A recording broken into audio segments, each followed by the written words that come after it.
Hello and welcome to the post week 3 episode of the Gem City Gridiron Roundup podcast. As always, I am your host, Dalton Van Peltscotch. On the sidelines with me, I have Zach DeJane Stewart. That a spinoff of Devon A Chain. Um, that's the big First thing that topic. came to my head. Yeah. That's definitely the talk of the town is the Miami Dolphins. The two running backs for the Dolphins rack up over 90 fantasy points between the both of them, which is certifiably insane. 45 from Raheem Mostert, 51 from Devon A Chain. Just absolutely an ass kicking Disgusting. by the Miami Dolphins. Love to see it. Love to see them beat down the Denver Broncos.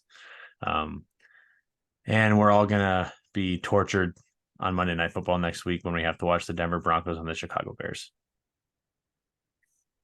Well, I guess let's get right into it. They started off scoring with 54-yard pass from Tyreek Hill, which followed up with an 8-yard rush from Devon Achane. Cortland Sutton has himself another serviceable flex day by scoring a touchdown when Denver still thought they had a chance. This is the end of the first quarter. Next comes a 4-yard pass to Devon Achane from Tua Tagovailoa. Will Lutz kicks a field goal. They're like, all right, we're only down 11, 6 minutes to go. Then the Dolphins scored 2 more touchdowns before halftime. Then they come out. It's a slow third quarter until Raheem Mostert scores 2 more times in the third quarter. And then Devon Achane plays in the fourth quarter, scoring 2 more touchdowns. And with 8 minutes left to go in the game, the Dolphins decided they were good and they didn't need to score anymore. Until Mike White throws a 60-yard bomb to Robbie Anderson in the fourth quarter. Oh, it just Which is now Robbie Chosen. Robbie Chosen or Chosen Robbie. I don't know. Either way, he got called up the day before because Waddle was out because of a concussion. The Dolphins look so good.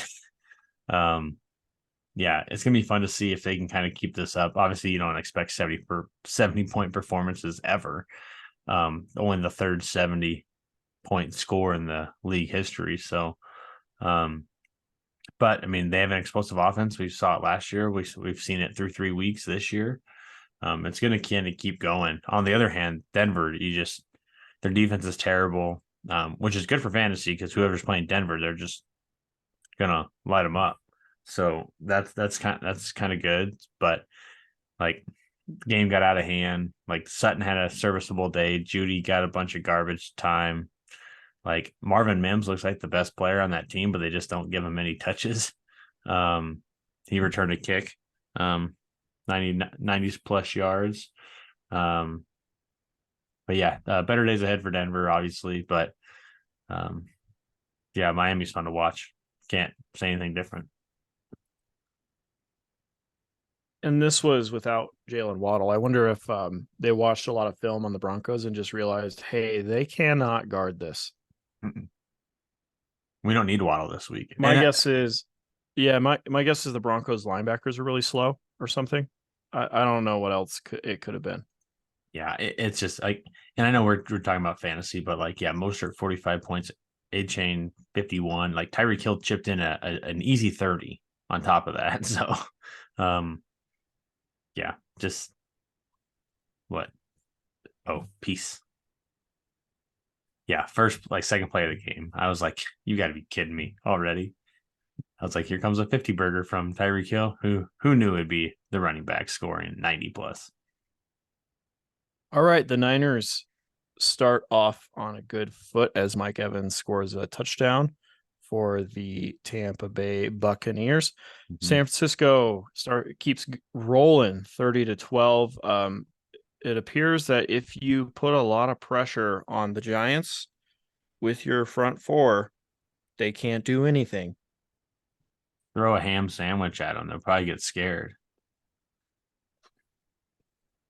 Debo with the big game. Obviously, no Brandon Ayuk. Christian McCaffrey has a nice game, and then his services were no longer needed. 2-point conversion to Chris Godwin. It's now a 25-11 game. Philadelphia is up. Any thoughts on Thursday night? Giants are bad. I mean, that's kind of what it comes down to. Obviously, no Saquon Barkley. It was the Matt Breida show. He does get in for a touchdown. Make it a serviceable day. But you know, Daniel Jones has had a lot of short options, like just Darren Waller, check down to the running backs, Paris Campbell, Sterling Shepard, like just all little dink and dunk. Couldn't get anything going. And the Niners were just wreaking havoc on defense. And Christian McCaffrey does what Christian McCaffrey does. Debo looked amazing. Kittle was a man on a mission. And this is without Brandon Ayuk. I mean, not similar, but, well, kind of similar. McDaniels comes from the Shanahan tree in San Francisco. They got a lot of similar type of players. And they were without Brandon Ayuk this week. Dolphins were without Jalen Waddle. Not comparable by any means. Waddle's a better player, but just because they miss one key cog in the offense doesn't mean they're going to slow down any. So they're one of the best teams in the league, and that's kind of how it's going to be for a little bit. Moving on, a stinker in the Cleveland area. Excuse me. Amari Cooper had a dominant day. That kind of came out of nowhere. We weren't really sure if he still had it in him. He's getting a little longer in the tooth. He's injured pretty often, and Ryan Tannehill is on the path to losing his job and the Titans being out of playoff contention. Yeah, it was pretty bad. Actually, Amari Cooper had a second touchdown called back because they called him out of bounds, and he was not even close to being out of bounds. So he could have had even a better of a day. Jerome Ford looked okay. First game without Nick Chubb, he does catch a touchdown and run one in. Tennessee, their strength is their run defense, but when their secondary is so bad, they're going to let Amari Cooper and Elijah Moore and all those guys run all over them. Derrick Henry, bad game. Just overall, the Titans had a bad game. Wouldn't be surprised if, they keep losing, and we've kind of talked about the whole debacle in New York. It wouldn't surprise me if Ryan Tannehill ends up in New York in a week or two. Interesting. Okay. Moving on, the Cowboys lose a classic Cowboys game against the Cardinals. The Cardinals go out to an early lead, which they have done all year, and this time they put it away. Yeah. This was the big stinker of the eliminator. 3 guys had Dallas. So, we'll get to that, but 5 guys got bounced this week. So, yeah, Dallas just came out and laid an egg, and that's all there is really to it. They didn't look very sharp. Dak was pretty off most of the day, and they kind of it seemed kind of a letdown after, Trayvon Diggs tore his ACL, kind of a high emotions and late in the week. And, Hollywood Brown kind of worked into the defense, and James Conner kind of ran all over him. Even Rondell Moore ran a rushing touchdown in. They're just kind of a, Weird. Yeah, just a weird game. Like, definitely, I wouldn't say a trap game. It's like a double-digit spread. So, but yeah, I mean, Josh Dobbs looks pretty functional as an NFL quarterback. So he's making himself some money for the next 3, 4, 5 Backup years. gig he gets. Yeah. Yep. Actually, he was a former Steeler draft pick. I think third round draft pick, 3rd or 4th. He looks. He filled in as the Charlie Batch role for many years. Mm-hmm. Yeah, I wish he was the backup instead of Mason Rudolph. Moving on, Lions 20, Falcons 6. It looks like the Falcons offense could not really get anything going. Bijan Robinson still ends up with 10 points, which you like. They could not run the ball. They could not pass the ball. Drake London is still not good. Amon-Ra St. Brown, Sam Laporta put it on him. Jahmyr Gibbs with a bunch of carries. Didn't do a ton with it, but I'm guessing they were game planning for it because they didn't have the change of pace with Campbell. Montgomery. Sorry. Thinking Dan Campbell. David Montgomery. Yeah. Yeah, the Lions just did Lions things, and Goff was spot on. Deep pass to Laporta for a touchdown. St. Brown just tacking up, 10 for 100 essentially, it feels like every week. Laporta looked really good.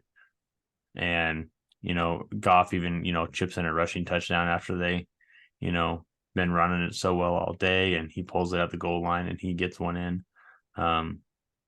Yeah, the Lions are fun to watch.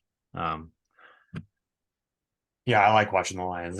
There's always fireworks, and you just don't trust the Falcons except for maybe Bijan. You just can't trust that coaching staff to give their best playmakers the ball, Kyle Pitts and Drake London. Like it's almost scary. Like I'm scared they're going to ruin Bijan because they don't want to use their offensive weapons, except, he's a running back and he loves to run the ball. So that's really not much of an issue, but maybe Drake I had London those same worries looking at this box score. yeah, maybe Kyle Pitts will finally score another touchdown in London. Remember, we were in Dallas 2 years ago when he caught his first touchdown. That's his own. I think it's his only in London. Yeah. Yeah, we were all going crazy before the Cowboys game we went to. We got up early. All right. Packers 18, Saints 17. The Packers are just going to keep playing these one score games all year, I feel like. And I actually kind of like that for them, especially because I don't know what in the world the Saints are doing. They're just like, let's slow tempo and let's chew clock, and we're just going to barely win all these. Yeah. Didn't work this week. The biggest story is, Derek Carr got knocked out in the middle of the third quarter. He's looking week to week with a AC joint sprain, it looks like, in the shoulder. So it is famous Jameis back in the saddle. So that'll be fun to watch. I love Jameis Winston. So yeah, the Packers just clawed their way back, and he keeps getting thinner. I know.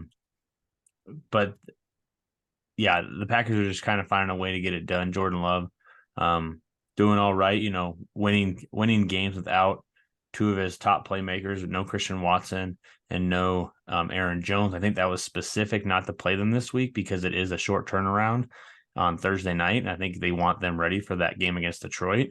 So I would expect Aaron Jones and Christian Watson to be back this week, just based on them holding, like, they practiced all week, but they didn't want to re-aggravate anything on such a short week.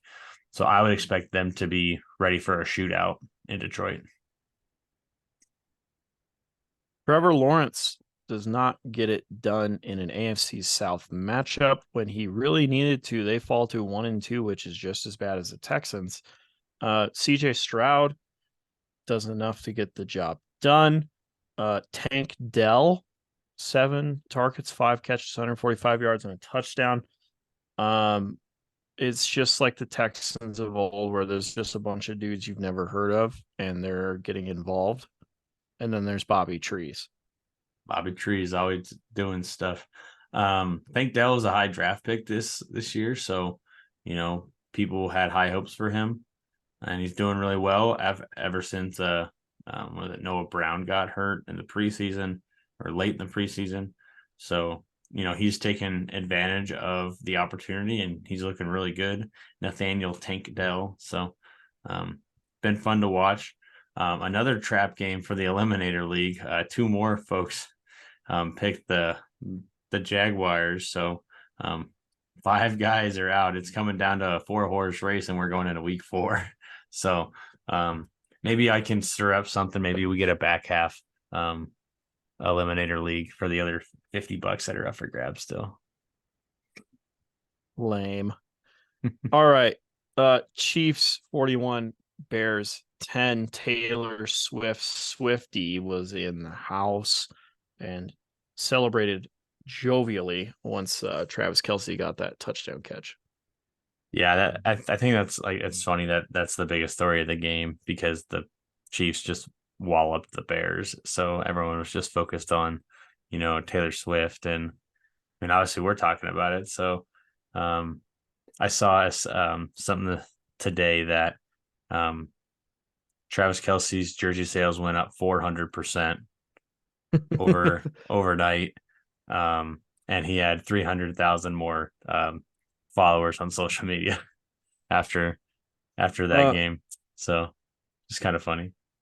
this is one of those games in Madden where you're playing and you're just moving through a season and you're like, wow, I can do whatever I want. This is fun.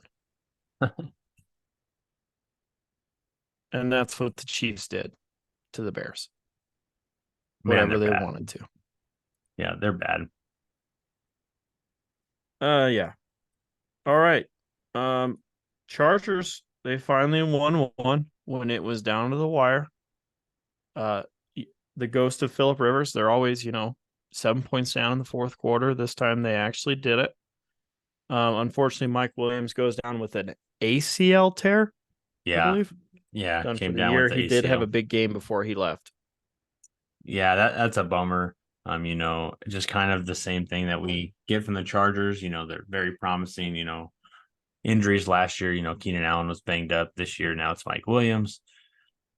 Keenan Allen looked fantastic. 20 targets, 18 catches, threw Yeah, a touch. he's going for the catch record. That's Yeah, how many targets he had. He was yeah, almost there. yeah. What is the catch record? Is it 20? I think it's 23 by Terrell Okay. Owens. Yeah, he had 18, but he threw a tutty. So that's kind of fun. Um, to big old Mike Williams. So yeah, the Chargers are going to be okay. The Vikings just 0-3. That's not good. So, but I mean, they got playmakers. They're going to try to have Cam Akers next week.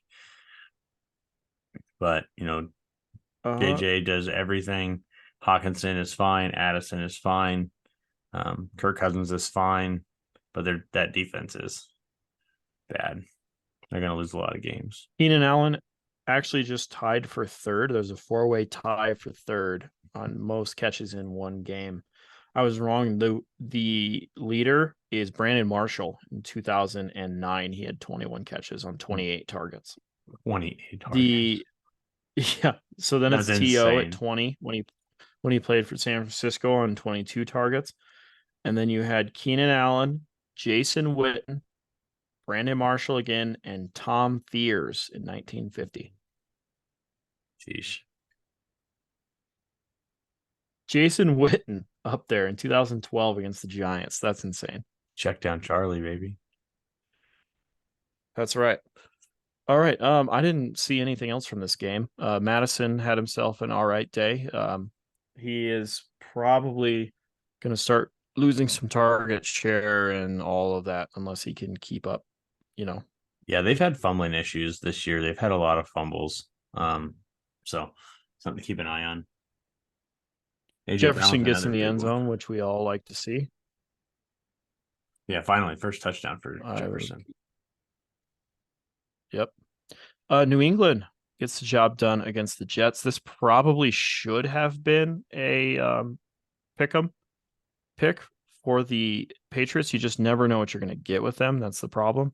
Mm-hmm. Uh, Zeke has a pretty efficient day as far as his career has gone lately. Um, Pharaoh Brown with the touchdown. Just line up the list of it's like the Texans. It's just all these receivers that no one's ever heard of. I mean, except the Texans have some players you have heard of. The Patriots really have no one. Yeah, can you name the? I mean, you're probably looking at the box score, but No, I'm let's looking say, at the box score. yeah, I was The just trying to target say, leader for the day. what is it? Probably, The target leader for the day was tie between Kendrick Bourne and Hunter Henry at 5. yeah, they got some people that you've never really heard of, but All right. Zach Wilson tries to force feed the ball to Garrett Wilson. However, it does not work. He just got beat up. He might as well be a rookie quarterback all over again, the way that Bill Belichick abused him. yeah, no comment. My people know my take on Zach Wilson. I said enough last week on him. Steelers beat the Raiders in a score that is closer than the game actually was. I have put $20 on DraftKings, and I saw that the Raiders were favored by 3 points, and I was like, yeah, they could probably do it. Nope. Nope. Devontae Adams with a huge game. He gets targeted out of his ass. Jacoby Myers shows that he is Jimmy G's favorite. Um, he's one of his favorites to go with him. Jimmy G does get a concussion in this game, so we'll have to monitor throughout the week. I don't have any idea who their backup is. And It'll either be Brian Hoyer or Aiden O'Connell. Okay. George Pickens got targeted quite a bit again, and Calvin Austin, remembering our friend Tavon Austin, Calvin Austin has the big play touchdown that really broke the game open. Yeah, the Steelers kind of just getting by right now, getting a couple big plays. They got a big play last week by George Pickens, big play this week by Calvin Austin. They're really relying on that defense because that's all they really have right now. That's how they're going to win some of these games and just wreaking havoc with their defense. They're not very good. I've said that for all offseason where people were touting the Steelers that are going to be. I mean, I thought they'd be better, but they're still not as good as people think they were going to be. They really need to fire Matt Canada. I mean, the fans were chanting it last week, like fire Canada, like in their home stadium, chanting to fire the offensive former quarterback coach, right? Yeah, under Ben, under Ben, yeah, because Ben ran the offense. So, yeah, it's pitiful. They need to fire him, and they need to get more creative. But they're going to win some of these games. They're going to win these games, and that's going to get them like a minimum 6 or 7 wins, and somehow they'll pull another 1 or 2 out of their ass and be 9-8 again because that's how they do it. 2-minute warning in Philly. I'm going to lose best a bet on this backup game. Quarterback in the league. The man living in a bus by the river. Gardner Minshew wins one in overtime. Michael Pittman, Josh Downs get targeted out the Yahoo. Josh Downs makes sense because Gardner could probably see him on the practice field pretty often, not in game. Lamar Jackson scores 2 on the ground, has 100 on the ground. Gus Edwards gets a little dinged up, but he does manage to have the best day of all of the running backs. Zay Flowers with 10 targets, 8 receptions, but doesn't really do much with it. I did not see any of this game, but this box score tells me this was a frustrating one for the Ravens. Yeah, I mean, they had a chance to win it at the end. Justin Tucker short on a 61-yard field goal. It was kind of a little bit rainy. But Zach Moss had a great day. Yeah, it was really, it was kind of just an off day. It was really just a Lamar Jackson day. They didn't get much going. Like Zay Flowers had an okay game, and Mark Andrews did what he, an okay game by him. But like Gardner Minshew just kind of got it done, and Zach Moss had an amazing catch for a touchdown. If you haven't seen that yet, it's like he mossed somebody as a running back. So really, yeah, I got to see it. It was good. Great play. And he's wearing 21, so it kind of throws me for a loop because that's Naheem Hines' old number, and so it's like really throwing me for a loop that he's in 21. That's one thing I have not gotten used to this year. Is all the numbers. Is all the different numbers, yeah. All right. Seahawks take care of business against the Panthers. The Panthers, of course, without their star quarterback, franchise quarterback, the Red Rifle gets to get out there and sling that pill.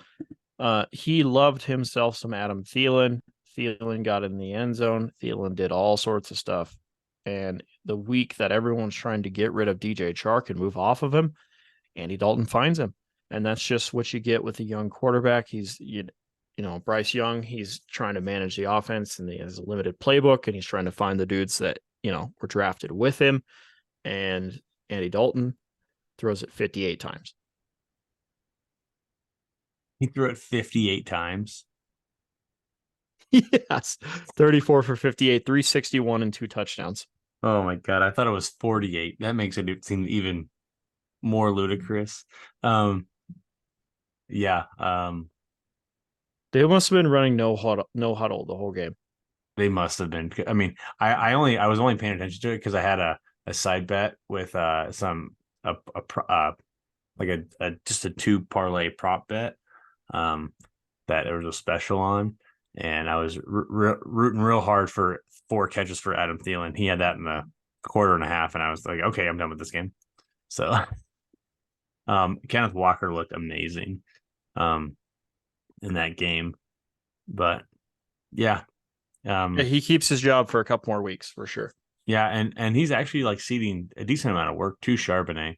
It's like 55-40, 55 like 40 right now with, DJ Dallas sprinkling in a little bit because you have to give DJ Dallas some touches Pride apparently. of Miami University. Yeah, pride of I just nobody. I just switched over to the other game.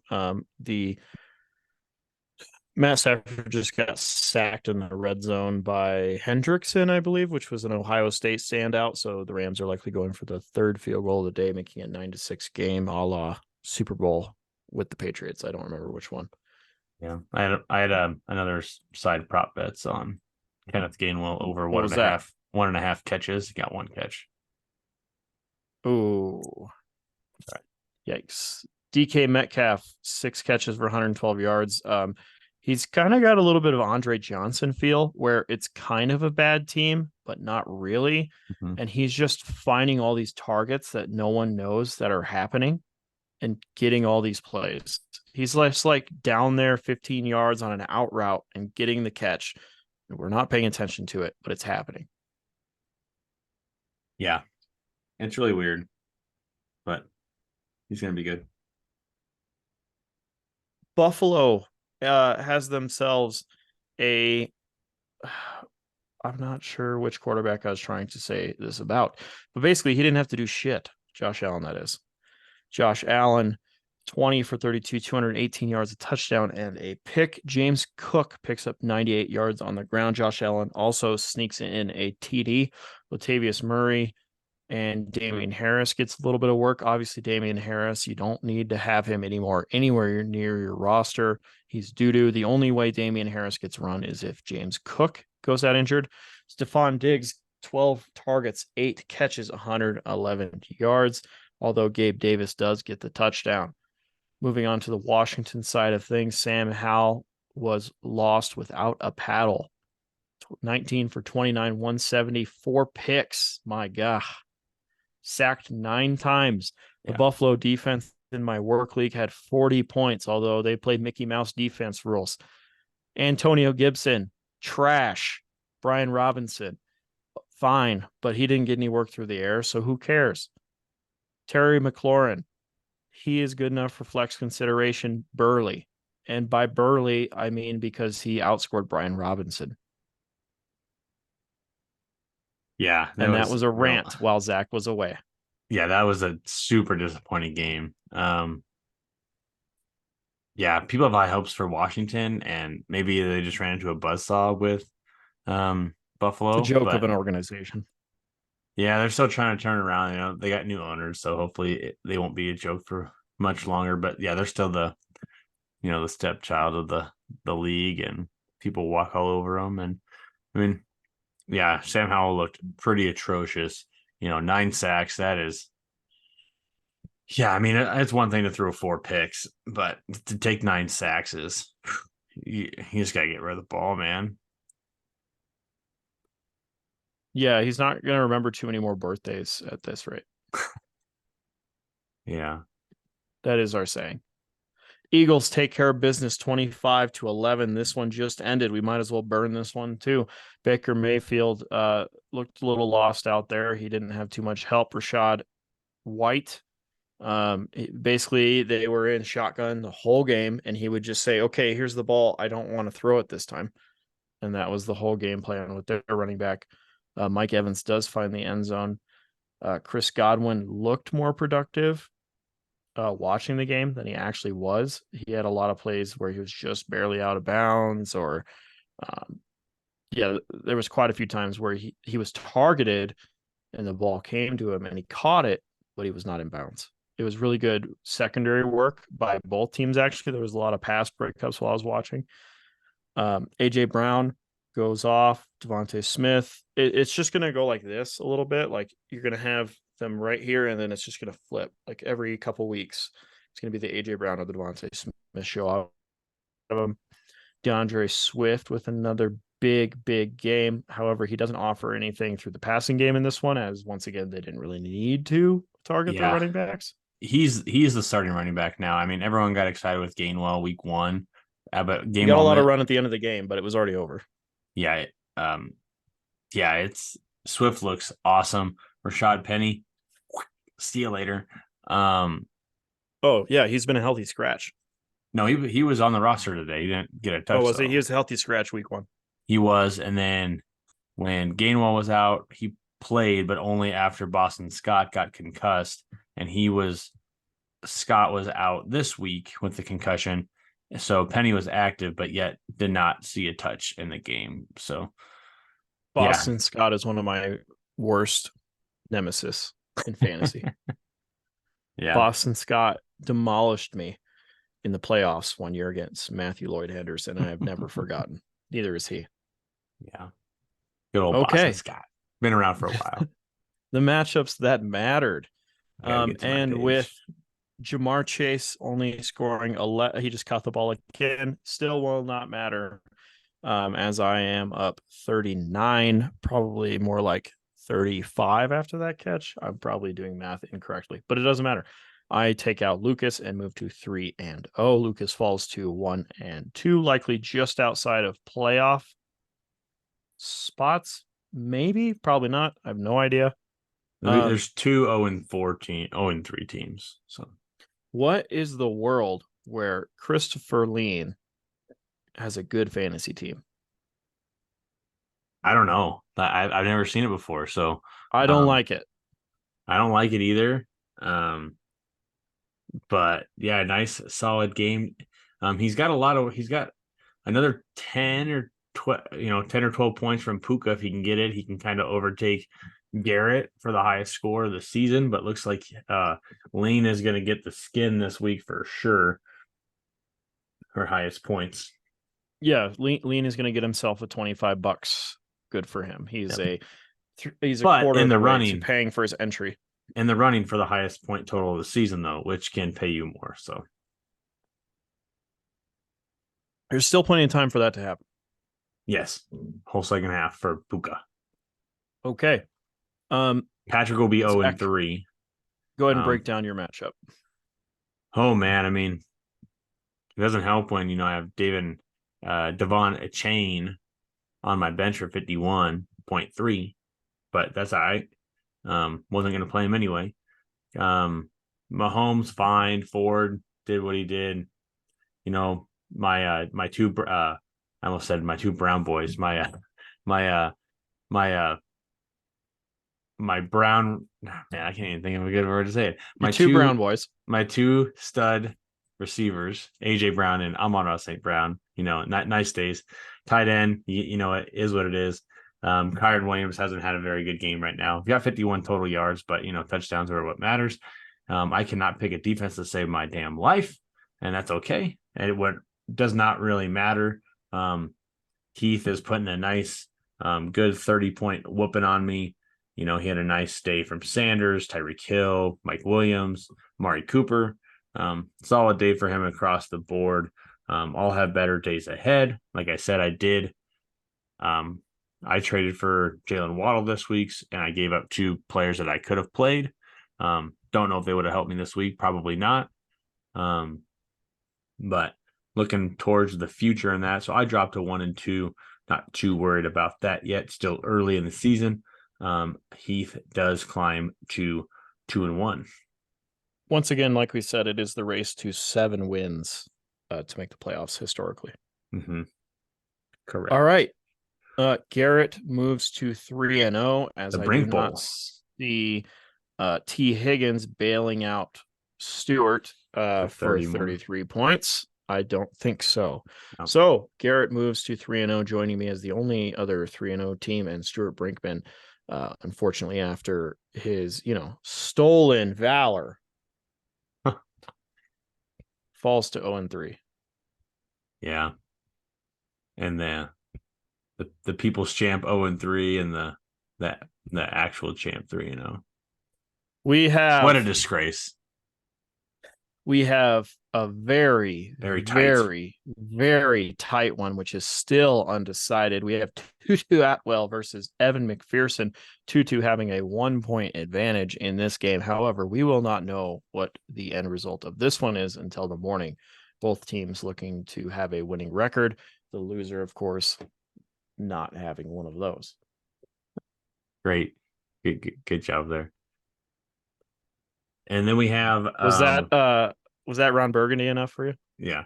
And then we do have a final here. After the Final. final. Blaster goes to 2-1 and takes down a 2-time champion in Cody Sackett. Sackett gives it his best effort with Jalen Hurts and Chris Godwin, and who else do we have? Eagles defense going tonight compared to Blaster's Devontae Smith. Blaster pulls out the victory by 10 still.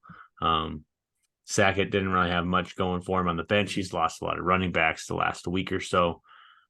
He had to play, good old Craig Reynolds this week for 1.5 points. So, tough matchup, tough loss for Sackett. But again, this was like a bye week before his bye week with how bad his running back situation is. Oh, yeah. Like Kendre Miller. It is atrocious. Yeah. Joe Mixon touchdown. The Bengals are now up. I tried to offer this man a running back as an olive branch for a receiver who scored 0 points this week. And you know what this man told me? Who scored 0 points? I'm just kidding. He scored 13.1. Oh. I was thinking of a different Bears wide receiver. Well, I tried to send him. Yeah, I tried to send him Zach Moss for DJ Moore, and he did not like that trade. But whatever. Yeah. We all have trades that Sackett has sent us that we think are totally unfair, and then we send a trade that we think is fair, somewhat reasonable, and he says no as well. So it's kind of trying to it's a stalemate. It's a stalemate because obviously we're tied to our players, and it's tough to make a trade. And it's tough to look at the other team. Like, I don't want to give them the best options, but sometimes you have to give a little to get a little too. Like I was not too fond of trying to trade Addison and Jaylen Warren because I think they are good pieces. But getting Waddle in return for me was good. I like that, obviously. I made you were living trade by the Matthew Berryism. Yeah, and Luke. You want the best player in the trade. I want the best player in the trade. And Luke, and people want that, and that's tough to give that best player up. But if you need the depth, you need to be aware of that as well. It's tough to give the best player away, and I know Sackett does not like doing that, and neither do I. It's tough. Your team's not a juggernaut by any means right now, anyway, so it's not like it's a huge deal. It's not a controversy. No.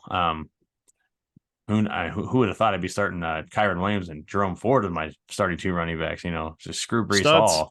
Screw Breece Hall. I mean, screw that. Like, by the way, Devon A-Chain is up for sale.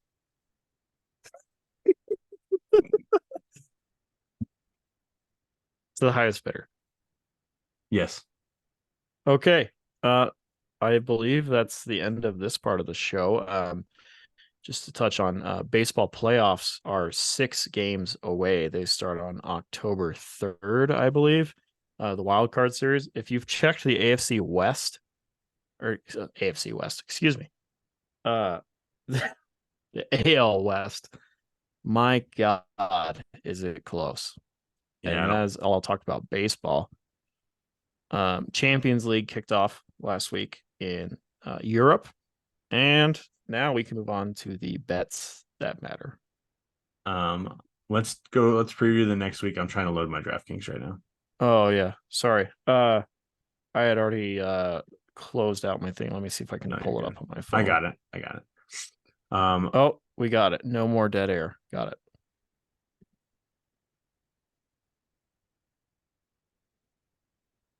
All right. There's So only there is only four teams left in the pick'em. yes, I will pull those up. Eliminator, excuse me. Yeah. Go through the matchups and I'll pull up the eliminator. Okay, I gotta pull it up on my phone. I stopped when you said you had it. Okay, I do have it still. So I next have it too. Week 4. all right. I will be facing off against Garrett in the battle of the undefeated. Ooh. So after next week, there will no longer be an undefeated team. No, That there is a will be. big game. There will be one undefeated team. Right. Sorry. There will be only one left after Mm-hmm. next week. Then we have Drew, who won, I believe, taking on Sackett, who lost. So it's a 2-1 versus 1-2. I have no idea what week the bye weeks start, but I don't think it's next week. No, week 5.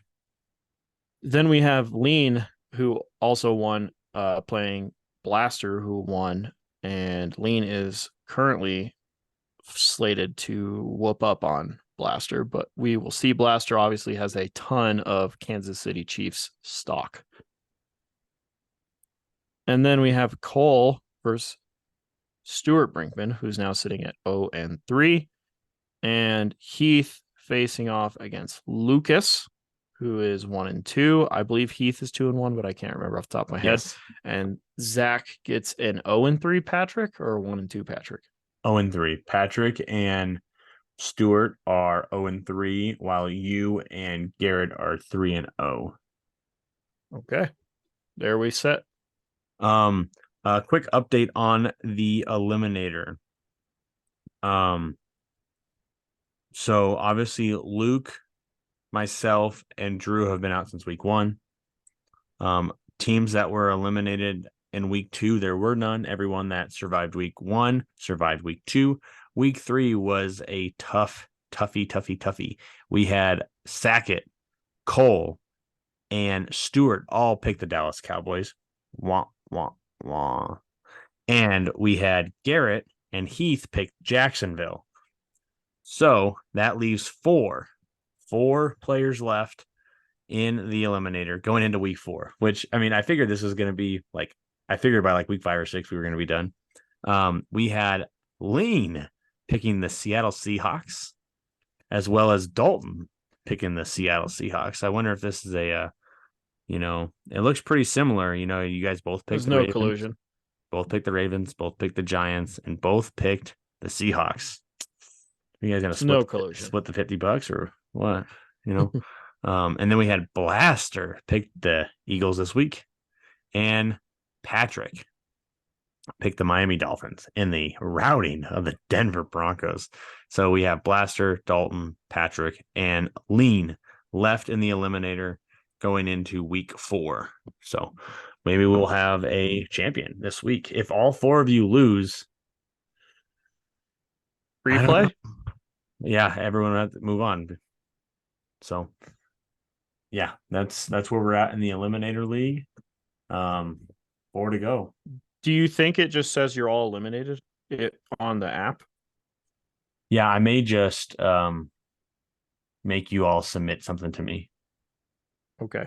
And if you want it to be like, since you're not in it anymore, if you want it to be my problem, I can No, that's fine. take that responsibility. No, if I'm out, you're in. I don't want you to see other people's answers. Oh, that's a good point.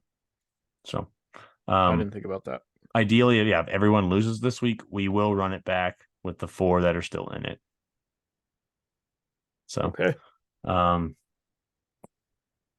Yeah, we're on to week 4, guys. Bets that matter. The bets that matter. Yes, DraftKings. Sportsbook. He's pulling up DraftKings. Thursday night, of course, is the Lions at Packers. Detroit is favored by a point. Sunday, early morning, Falcons, Jaguars. The Jaguars are in a home game, as it is in London. Did you know that in the Roman Empire, London was named Londinium? So London did exist in the Roman Empire. All right. We're gonna go off the two teams that blew out people. Bills, 2.5 point favorites at home Ugh, against Miami. it's my pick first. Yeah, Uh, yes. give me the Bills. Okay, I'll take Miami. That's fine. Um, By the way, Logan Wilson just got an interception off Matthew Stafford, pride of Wyoming University. um, this is going to be something that we can discuss next week. Because it's He the has two Monday. interceptions tonight. Oh, nice. That's insane. Um, I thought it was a Monday night game. Maybe I was wrong. Um, The Monday night game is a fun one, but I was thinking of a different one. I don't know if I want to do this one because I don't want to do that. That Monday night game is atrocious. I'm gonna take Seattle plus 1.5. okay, give me the Giants -1.5. I'll take that. And this one, I'm just gonna bet it because it's the ugliest game that we've ever seen. It's the Denver Broncos and the Chicago Bears, and it is your Oof. pick. It is your pick. The Bears are I will take the Bears at home. +3. Yeah, I'll take the Okay. Bears at home with the points. Okay, I'll take Denver -3. That's fine. That game is just terrible.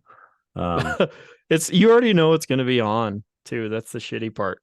Oh We're yeah. not going to be able to watch Bills Dolphins. We're going to have to Well, watch Broncos Bears. I have red zone, so it won't catch that game very often. Get it, everybody. It's great. It's a great purchase. All right. That's it. That's the show.